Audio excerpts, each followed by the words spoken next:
পরিকল্পনা আছে যে ঢাকায় এখন তো জায়গা নাই, তারপরেও যদি ইতিমধ্যে আলোচনা হয়েছে যে পূর্বাঞ্চলে যদি ডেডিকেটেড করে প্রবাসীদের জন্য স্পেশালি একটা ছোট্ট এরিয়া ডেভেলপ করা যায়, প্লাস হচ্ছে এখন তো জেলা শহরগুলোতেও আপনার বিশেষ করে এই ধরনের সুযোগ আছে। সো সেই জায়গা থেকে আমরা জেলা পর্যায়ে এটা চিন্তা ভাবনা করছি, বাকিটা আমার প্রধানমন্ত্রীর দিক নির্দেশনা এবং আমাদের পরবর্তী ফিজিবিলিটি যাচাই বাছাই করে সেটা বিষয়টা পদক্ষেপ নেওয়া হবে। এবং আমাদের বিশেষ করে হয়তো যারা একটু প্রতিষ্ঠিত তাদের এই বিষয়টাতে কম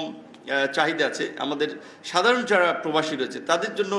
সরকারের পক্ষ থেকে যে প্রবাসী কল্যাণ ও বৈদেশিক কর্মসংস্থান মন্ত্রণালয় থেকে কিছু সেবা দিয়ে থাকে। যেমন কেউ যদি যায় দেশের বাইরে, যাওয়ার পরে কোনো কারণে উইদিন শর্ট টাইম তার ফিরে আসতে হয়েছে 6 মাস কিংবা 1 বছরের মধ্যে, তাহলে কিন্তু সে যদি